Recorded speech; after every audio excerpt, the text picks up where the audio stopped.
All right, hello and welcome. I'm very excited today because we have Tim Riesterer, who is the Chief Strategy Officer for Corporate Visions.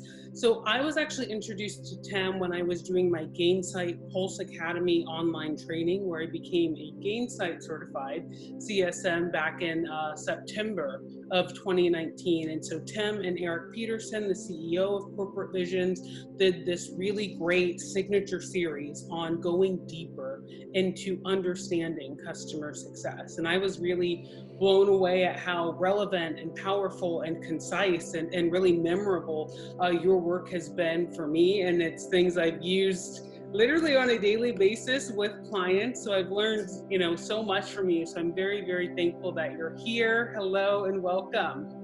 Hi, thanks. You caught me coming right out of the gym, but congratulations on your certification. And thanks for having me. Yeah, absolutely. So I do want to talk about, I'm reaching out to experts and people that I personally admire to talk about how COVID is indelibly changing customer success and customer relationship management as we know it at an enterprise level. But before I dive into that, I wanted to get a little bit of an understanding of how COVID has, impacted you in terms of, are you now completely remote, or just kind of how has this been? Yeah, so we're a company that trains salespeople, marketing people, and customer success people. So we were running 120 training events every month, live events in classrooms somewhere around the world. And everything pivoted to virtual. The good news is we had virtual alternatives, and we are now running about 250 virtual events a month.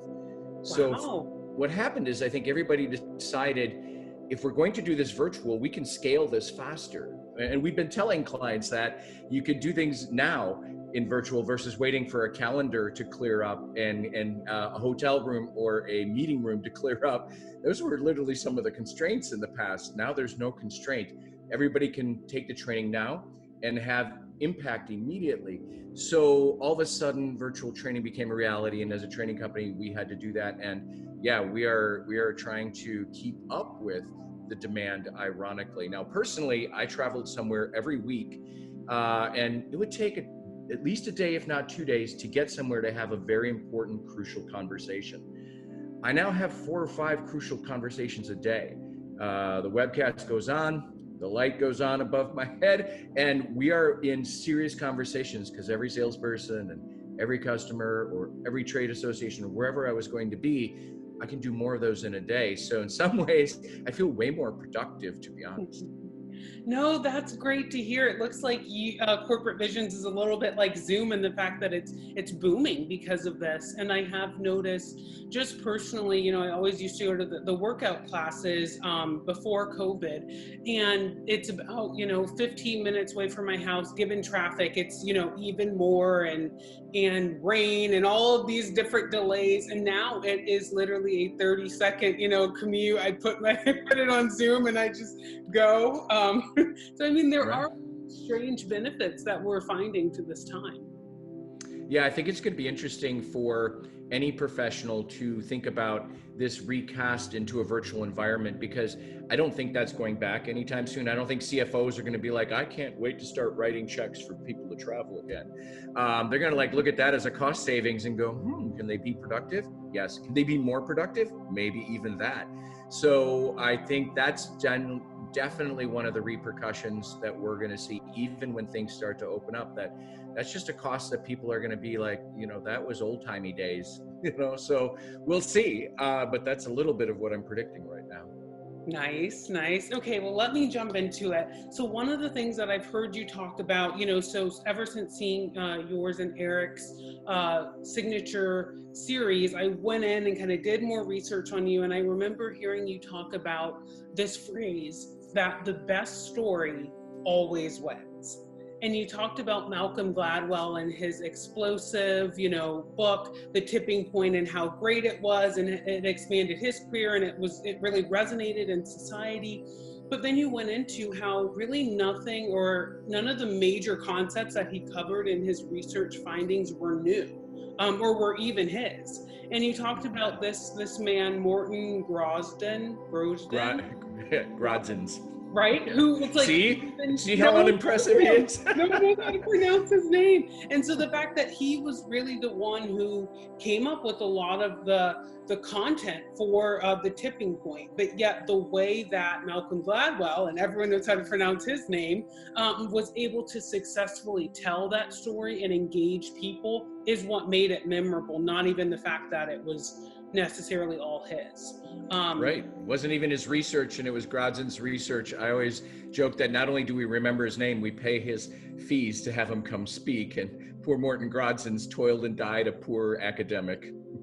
I mean, it's a tough world, but it's exactly what you're saying about these, and you just talked about them earlier, these critical moments or crucial conversations, and really this idea that you have to prepare for those. With content, not just winging it, or and now especially with COVID, we have less distractions. It's not like, oh, let me take you out to a nice fancy restaurant and we'll just kind of talk and things will flow naturally. When you get on a Zoom or these corporate calls, you kind of have to have something to say. You can't really rely on anything else. And so you call these acute commercial moments. These are things like renewals, major outages. I'm venturing to say that maybe even COVID-19 in itself could be an acute commercial moment. So I'm wondering, how do you classify and understand these conversations first, around COVID with clients? I think we've been in it so long, and sadly I don't see really any end in sight at this point. But I'm wondering if you feel like this is a brand new conversation to prepare for, or if it only amplifies the conversations that CSMs and sellers should already have been having. I think it amplifies conversations they should have been having, but there's really two things that happen. So one, when COVID hit and new business sales, new customer acquisition slowed down to a crawl, everybody's like, okay, where are we going to get our growth from? Well, let's protect ourselves from churn and make sure we get renewals, and let's look at some upsell and cross-sell, because maybe we can leverage our incumbent advantage and our partnership with people who are not willing to take a risk and find a new vendor now. Maybe they will still spend some money to continue to improve their business because they have to invest, but they're going to want to do it with somebody they trust and they've had some success with. So I feel like all of a sudden, customer success managers who are maybe happily running their programs for adoption and utilization and measurement, all of a sudden all eyes of the company were on them and said, okay, let's make sure we don't lose this commercial moment, because I know we want a successful implementation. I know we desire really great NPS scores, but sometimes renewals and upsells were treated as something that should just naturally happen if we ensured satisfaction and adoption. But they are very commercial moments. So I always kind of joke, it's kind of like an ECG. It's like, bumps up and down as you watch like your electrocardiogram. The idea is you're going along and you're servicing the customer, trying to make sure there's adoption. Boom, it's renewal time. And then you're back to renewal, assuring adoption and support. And then boom, it's an upsell or a price increase or something, a service problem. And so we were looking at where are those acute moments where all of a sudden all eyes are on that moment. And the CSM was doing their job, and now they're in the spotlight. And it was renewals and price increases, because often when you sold the business originally, let's be honest, sometimes you take the price down a little bit to win the business, and now you want to gain some of that back as you go. And now it's dependent on that acute commercial moment. So renewals, price increases, upsells and cross-sells, upgrades are the new revenue stream right now. And that's selling to an existing customer where CSM is present. And apologies, you're right, as a CSM in the center of it. And those are conversations that are make or break, like winner take all sort of conversations. And what we were seeing was there was no formal research, no formal process, structure, methodology for that, like there was for customer acquisition. I mean, if you look over 30 years of selling, it's all about demand gen and customer acquisition and disrupting and defeating the incumbent, and all the energy, all the money, all the research, all the resources were there. And CSMs and those doing account management were like, I guess I'll borrow that approach and that motion. That's all we got. So that's why we said something something else had to happen. We had to take a deeper dive and understand these moments and find out if there was a different psychology involved, because buying is really a psychology moment. Decisions, I should say, are. And we discovered there was literally 180-degree difference between how an existing customer conversation goes as opposed to a prospective customer conversation goes. And then we were off to the races. Yeah, that's so true. And I think of, so many companies put so much effort and energy into the pre-sale side, maybe like 90% of their resources. And then there's like very little on like the post-sale side of how do we actually, keep them happy or maintain a relationship. And so before COVID, I think it was something like it's 7 times easier to upsell or cross-sell, an existing customer than to go out and try to find a brand new logo customer. And I think that with COVID, it just, that number is so much higher than 7 times at this point. And so that's what I really loved about the content out of corporate visions around planning for these moments in the post-sale side. And one that I have used multiple times, being a CSM myself, is this, you call it the why forgive. So how to really have that conversation with the customer after, us as a company have done something wrong or had an outage or there was some level of mistake. And I forget the name of it now, but I think it's the service paradox, that idea that even after something bad happens, the way that you recover from it and take ownership of it can actually make your clients think more highly of you. Yes, service recovery paradox. Recovery. So it's a service recovery because your service dipped, had a problem, and you want to recover from that failure. And the paradox is when you recover, you can actually get higher loyalty, higher advocacy, higher confidence levels than if you'd never had a service problem. And what we discovered in the research and literature is this recovery paradox was directly related to the quality of the apology, the documented, memorialized apology. It assumed, of course, you fixed the problem, right? And that you did it with some element of speed. But what happens is usually the renewal decision or the upgrade decision are long after that service problem. And so how will they remember not just the problem, because that's like a fixed moment. That's a very emotional moment in their brain. And it's the memorialization of the apology, the recovery, and frankly, what we discovered in the research, it's called justice theory. They have a perception that fairness was broken, and the apology has to include a very important element that shows how you're going to restore and repair the perceived loss of value. It's not just being you're sorry. It's not just declaring your repentance. It's not just saying you fixed the problem and it will never happen again. There's a restoration of perceived lost value that's so important in that apology. But what's so funny about that is we did that research last of those 4 moments because we had done the first 3 and we thought we were done. So renewals, price increases, and upsells. And I was giving a speech to a client in the Netherlands, and like everybody raced down to the stage afterward and said, those 3 are really good, but what if our clients don't like us? What if we're having problems with our clients? Can we still use those methods that you just talked about? Now, the funny thing is they were a telecom company. So I laughed and I said, don't worry, nobody likes their telecom company.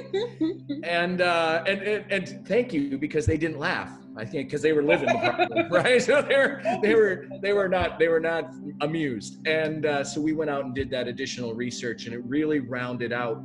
And you mentioned it like that. Renewals happen in a certain predictable time frame, and upsells sort of happen when there's a new product to be launched and you want to move them from the cloud. On-prem to the cloud, and you know that, and it's motion and it's a time. Even price increases are usually timed, but service recoveries are not. And so we do find that in some ways these are really important because they come up all the time. They're just life. And not because any company's particularly bad or good at their work. It's just life. Things happen. And so it is a good tool to have, and to know that there is a specific way to do it, that there is a framework that's been tested and proven. And I think it teaches some things that we didn't expect needed to be in an apology.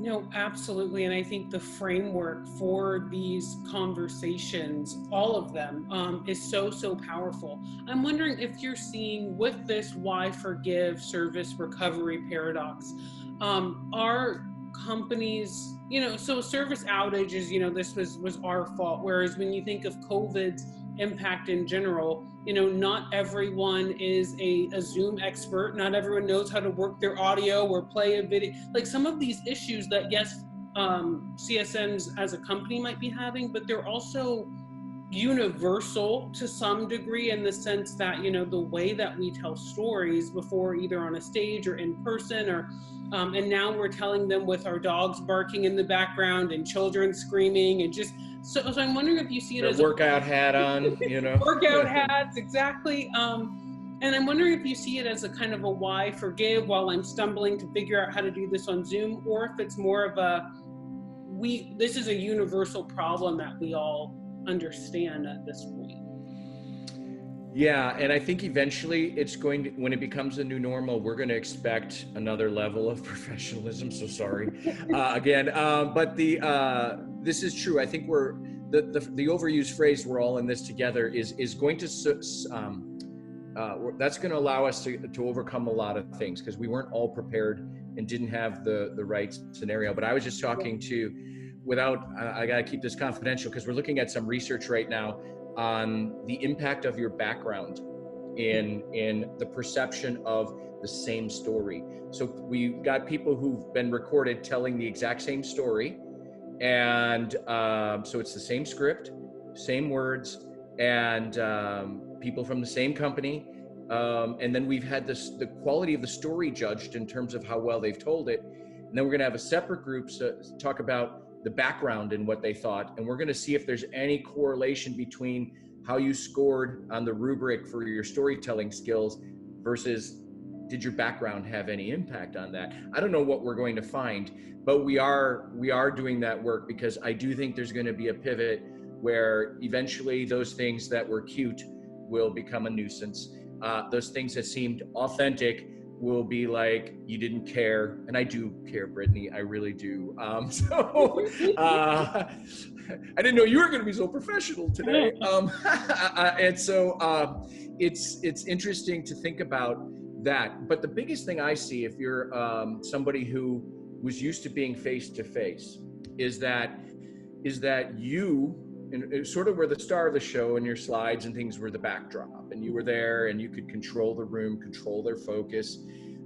You could create the engagement and the interaction. Now we're just like, in most cases, our PowerPoint takes up the screen and we're just a little postage stamp up in the corner, and all the razzle dazzle we used to bring is like, now we're just in a box. like a bad mime. Yeah. We're in a box. And our presentation, how are we going to drive interaction, and how is our presentation actually going to convey the story in a way that is remarkable and memorable? Because the thing in decision making we always teach is memory is important, because you tell them something one day, they have to remember it the day they make the decision. Will it travel well? Will it hold up? Or will, like a popsicle, it melt in the sun?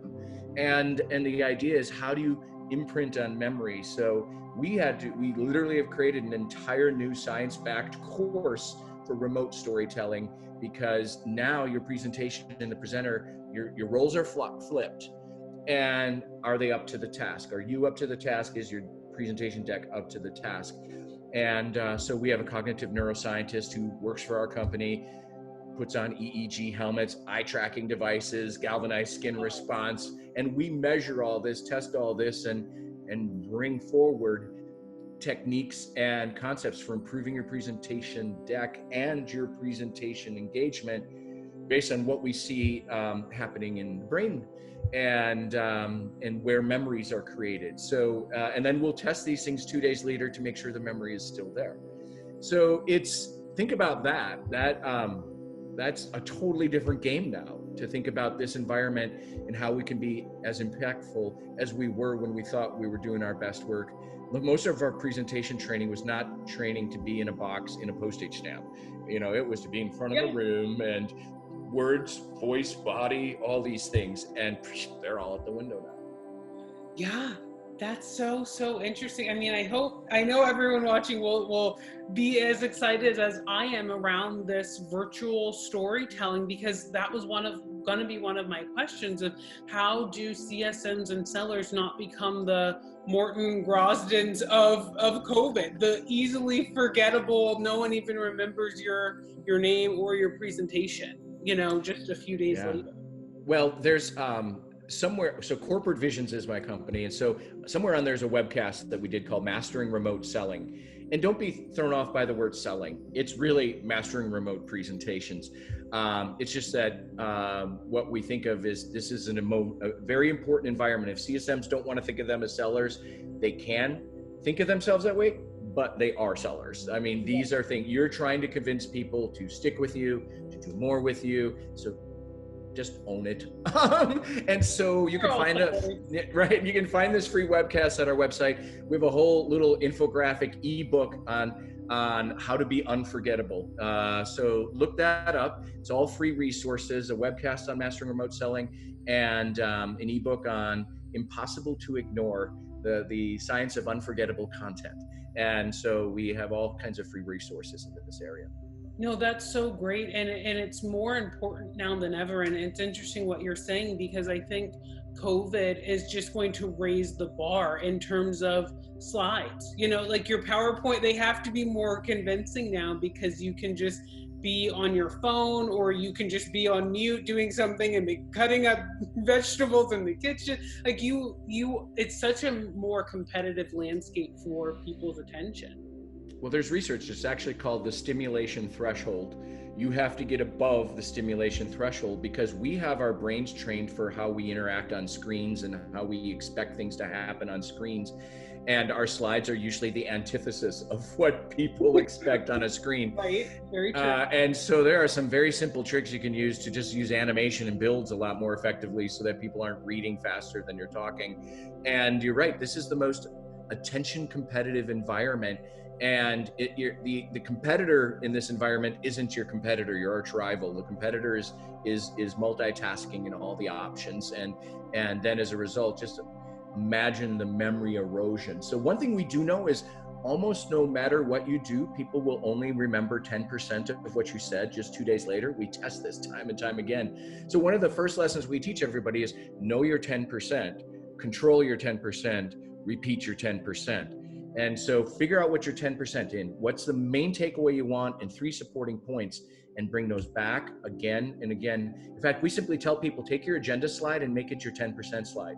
Here's the big outcome we're looking for you to receive today. Here are the 3 things you need to consider. It's about them. It should be rewarding, right? It should be about them, and it should be action oriented. And use that slide, and then after a couple slides, bring that slide back. You are here. This is what we're talking about today. So think of it as your agenda that then slates the rest of your presentation. And we've discovered that in some ways, this has to appear, if you had a 10-minute presentation, this should show up no less than 5 times, this same message in that 10-minute presentation. And in our tests, nobody will tell you, I really got sick of that message, or that slide was super redundant. It's just that humans need it.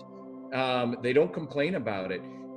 If done well, if you insert that main message well, and have a reason to bring it back before introducing the next idea, people will see that as an important sort of you are here sort of guidepost. Like, don't you love when you're somewhere and you don't know where you are? There's a little maps and it says you are here. Then you head a direction. You're like, did I go the right way? And there's another one of those maps and it says you are here now. You're like, all right. So it's that constant reminder for context. And it's important to the person to know where they are. I mean, it's not a hard fix to create a 10% slide that you just keep bringing back and orient people to the main message you want them to remember. So that's free for you today. No, that's so awesome. And you're answering all my questions before I even get to them.